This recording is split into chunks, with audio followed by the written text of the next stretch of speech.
Hey folks, Steve here with a special review video for you today. We're going to be reviewing Red Strike, Air, Land, and Naval Combat in Central Europe, 1989? Wow, 1989. This is a video long coming. Sorry it's taken a while to do this. We've been wrapped up playing all the exercise scenarios on the channel and a big battle scenario. And I feel at this point I can give my review and thoughts on the game package itself. And what's so funny is looking at this and playing the game. Um, we'll get into some of the specifics of this, but it's so funny. I had to stop myself for a moment and think that this is the '80s, Cold War gone hot type of scenario, and that the '80s were, brace yourself, everyone, 40 years ago. Um, and from the '80s to World War II is also 40 years. This is halfway back to World War II.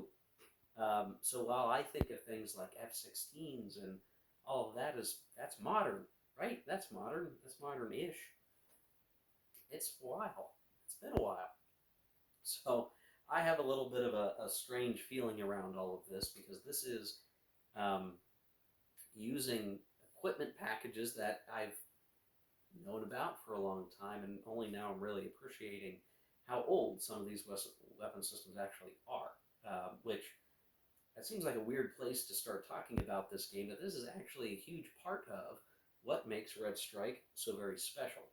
Now, I'm not going to do in this video an overview of the components or all the gameplay mechanics. I've done, at this point, many hours of video content showing the unboxing, showing the materials, doing the learning exercise scenarios. So if you'd like to take a closer look at the game in that fashion, go watch the other videos. This video will just be my takeaways and what I feel are the most important bits to communicate about the game package and what you would expect from this. Now, I will say I've had the great opportunity to meet the designer, Yves Rattel, at Game On, the Game On convention uh, last year, or this, yeah, wow, last year, February 2024.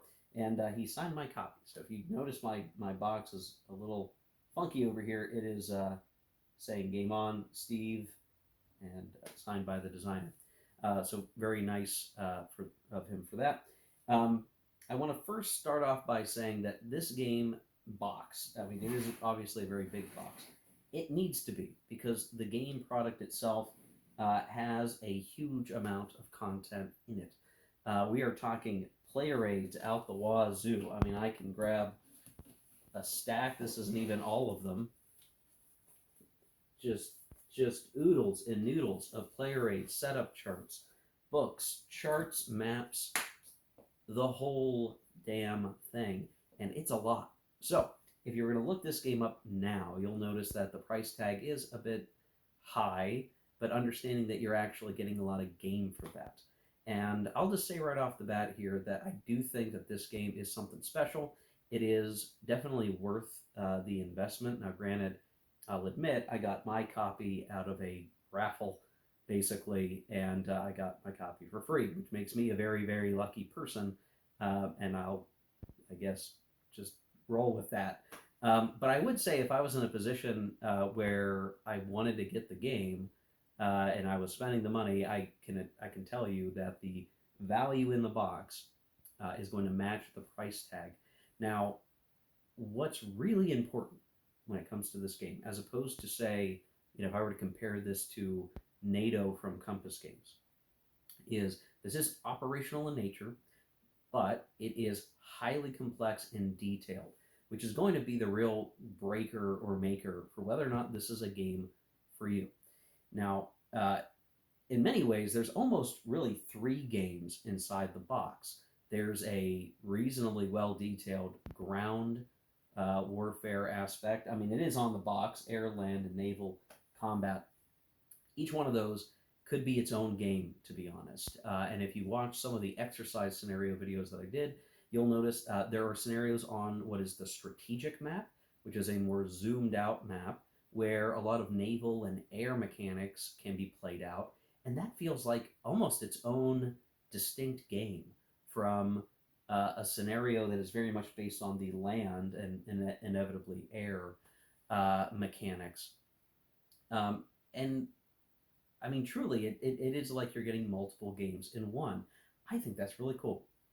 Now, if you're playing a full campaign game, which I have not done, all of those things get played together. And I do want to mention, I chose not to do a campaign scenario because of the complexity and game size. So the exercise scenarios offer a lot of bandwidth to learn the game systems in a controlled, smaller environment, and you can build up to the bigger scenarios.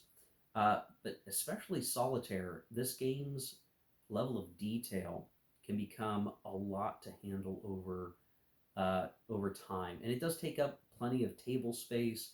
Even if you're using smaller maps, you want to have your counters organized, the player aid sheets, room to move stuff around. It's a time investment. And it is going to be more detailed than other games, but that cost may come to, can you actually play through a lot of the game?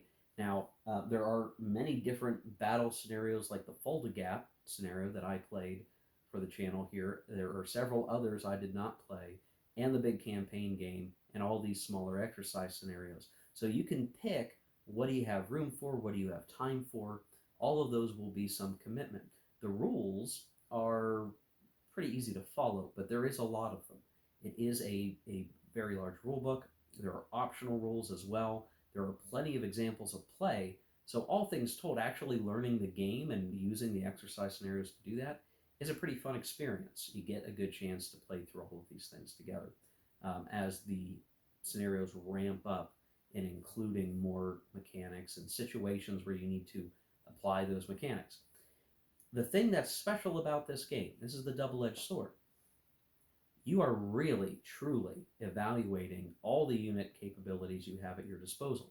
That the ground units operate in certain ways, and perhaps the ground units are the simplest units in the game, but the air and the naval have varying capabilities, all that must be analyzed and determine how best to use them effectively in the game. That's a really interesting exercise. It's actually pretty cool. It's pretty fun. And you can say, hey, I'm going to use this cruise missile package. I'm going to use this unit to do, either, I'm going to fly cap, or I'm going to go as an escort on my strike mission, or I'm doing anti-air to clear the skies for supremacy. All very interesting decisions to make. And there are tons of decisions to make in that regard. So in other games where maybe the air component is abstracted into points, or the naval stuff is just totally ignored besides a few die rolls, this game really takes you into it, needing to control every part and commanding each unit effectively. That is very cool. It is a level of detail you will not find in many other games. The methods of detection, meaning, do you detect the enemy coming your way to be able to respond, to send planes to intercept the enemy? There are mechanics around what kind of units can detect how far away and their likelihood to detect. Likewise, they have different weapon packages that have different odds of hitting or affecting the opponent at different lengths. And it's a very advanced model compared to maybe the other recent games in this era that I've been playing. And it's pretty darn cool, but it is going to slow you down. So, a big game, I think, a big campaign game especially, is probably best played as a team game where you can put one person in charge of all the naval stuff. The guy who really likes ships or was in the Navy, he can be the naval officer. The person who was in the Air Force or really likes air stuff, put him in charge of the air units and so on and so forth. That's probably a great way to play this game. And in fact, that's how I've seen it played in person, is as a team-oriented game where the load of the complexity is spread out across multiple people. And kind of like World in Flames or other big like lifestyle strategic games, teams is the best way to play those. With multiple people, you get a lot more social activity out of it, partnership, shared burden of moving the counters around, and you can form team strategies. I think the campaign game is going to work really well for that. And to be honest, Red Strike might be the lifestyle game for hypothetical World War III, NATO versus Warsaw Pact. The exception to that might be the Third World War, which I have not had a chance to play on the channel yet. But this seems like an obvious contender there. There is enough to do, there is enough going on that you would like to split the burden. Playing it solitaire, as I have, proves a challenge because there's all these micro movement of units. Air units moving 1 or 2 hexes at a time as they intercept, and you're trying to get them to meet and face off or do beyond visual range weaponry, and checking for every possible case, every situation, determining the cap, managing supply. All of these things come together. They come together in a very interesting way, one that feels, fairly high fidelity for a war game, and the full spectrum of capabilities that you're managing. But again, that is going to be a lot. And so for some folks, this might not be for you. Watch those videos, the exercise scenarios especially, to see all the mechanics that I'm having to juggle to get to do what I want to do, to figure out how to penetrate my enemy's defenses and do the damage that I need to do or make the progress that I need to make. You have to learn all of those systems and how to use them effectively. I won't say that I learned the best ways to use them effectively. I just learned the system myself. But that will be something you will need to calibrate and get used to. The other thing I'll mention is that there are enough rules there where you could easily screw something up or ignore something or skip over it, maybe not even realizing that you have. So in a solitaire context, you really need to be on top of your game of keeping track of the rules and the steps and the orders. If you're playing an opposed game, your opponent's going to want to make sure you're doing it right, so that they don't get screwed over. So you get a little bit of a backup there. Now, ultimately, I put this warning out because I'm not sure everyone wants to bite off that big of complexity, even in war games. And honestly, out of all the potential war games that are out there, again, you don't typically get this level of fidelity where you're really picking these different weapon options and worrying about cruise missile ranges and all these layered defenses. It is a hallmark of more modern, 40-year-old modern warfare beyond what we're used to maybe in a World War II context. It is just a lot more. Lots of unit capabilities. AWACS, EWACS, Wild Weasels.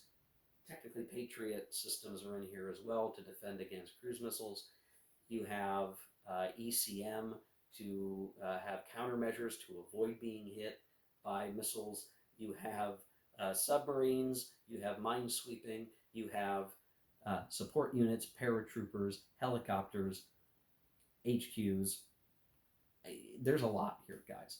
But I think this is something to understand that beyond just this game of Red Strike, Central Europe, this is our first interaction with basically a system that's going to live beyond Red Strike. This game is going to get a sequel or a sibling game called Northern Strike. That's in the docket.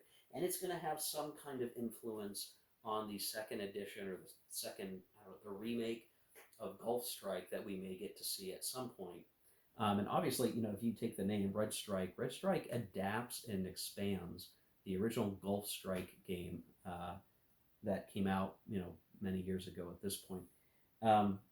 So there's commonality there, but obviously this has been kind of spruced up. It's been polished for, I guess, the current era, if I can say it that way. So we're going to see more out of this, right? We're going to see Northern Strike. I do think the model is a really good one. I think there's a lot here to appreciate, the way that ground units are not simply destroyed in 2 hits, that they flip and they're destroyed. They have staying power. They have strengths that are on the counter. The first combat hit in actual ground unit combat will flip the unit, usually dividing their strength in half. But you could be accruing hits before that happens from airstrikes, long-range missile units.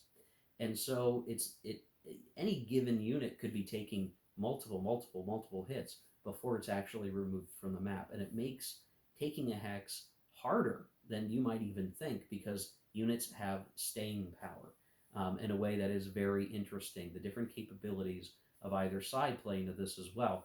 You have NATO forces that will take up less stacking per unit, and are maybe fewer in strength, but they have more flexibility than very large divisions on the Soviet side that are very, very powerful, but they are brittle and they can get worn down. And once they're worn down, they're very likely to be destroyed eventually. That asymmetry in capabilities, which in just the base game without optional rules is there, and their HQ capabilities, in the way that the units operate, based on how big they are, what their stacking looks like, how many hexes can they cover with those strength points, because they tend to be very concentrated, where NATO can expand or contract, you know, depending on how they want to stack, to plug a line or deploy zones of control. And see, this is there's so much complexity here, guys. It's hard for me to even really frame all of that complexity. And you can imagine the general stuff. Terrain can affect combat. They have a concept of reconnaissance, not just detection, which is knowing that the enemy is there, but reconning it to get bonuses or at least avoiding penalties on bombardment from your long range weaponry. There's so much here. There's so much in the game, and it can be overwhelming. But I do think this system might work really well as the world turns and we eventually, one way or the other, going to see some sort of resolution to the conflict, the war in Ukraine. It's not hard to see this system as applicable in the way that it's trying to uh, portray these more modern weapon systems. They'd have to make some accommodations for drones, but it's a really interesting system that I think does a good job of trying to capture at an operational level and at this detailed level the way that warfare would operate, while this is hypothetical. All things told, guys, I do think this is a great package. It's hard to avoid it. I mean, it just is a lot of game. It's a huge amount of gaming to enjoy. The game itself is well supported by the designer online. There is errata, and I would caution folks to immediately go out to either Board Game Geek or the Facebook group to find the living rules as well as the living player aids.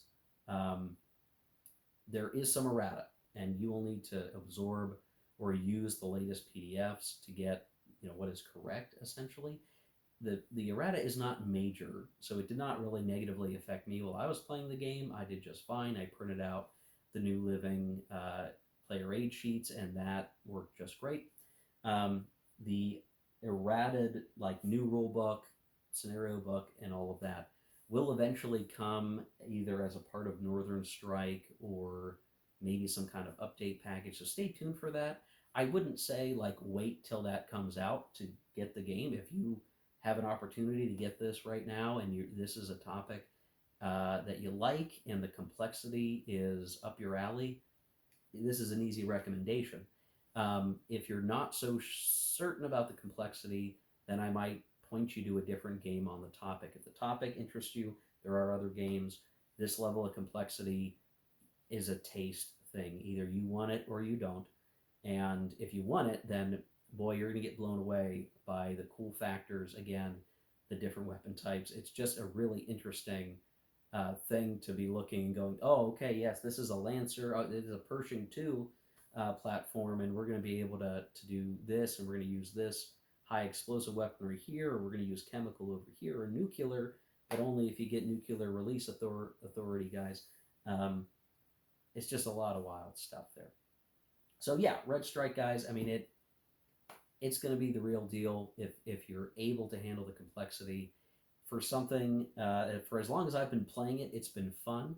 For me, I think I will save my opportunity to play more battle scenarios and campaign scenarios, either in an opposed setting or a team game. I think that's going to be where it's going to shine most. But there are still plenty of battle and exercise scenarios that, for a solitaire or even a one versus one situation, you're going to get a lot of fun out of this. You can take the components of the game and very easily craft your own scenarios if you wanted, and just have a scenario of dogfight, planes versus planes. there's plenty of opportunity for that. If you really think aircraft is cool, I like air stuff is cool to me. I like planes. Um, this is great. I mean, truly, there models of planes I hadn't even really been familiar with that I had to kind of look up and research, and that was a fun exercise. This plane with this armament doing these tasks. That's a lot of cool stuff. So yeah, there it is, guys. It's a cool game. There's a lot of cool stuff here. It's not going to be for everybody.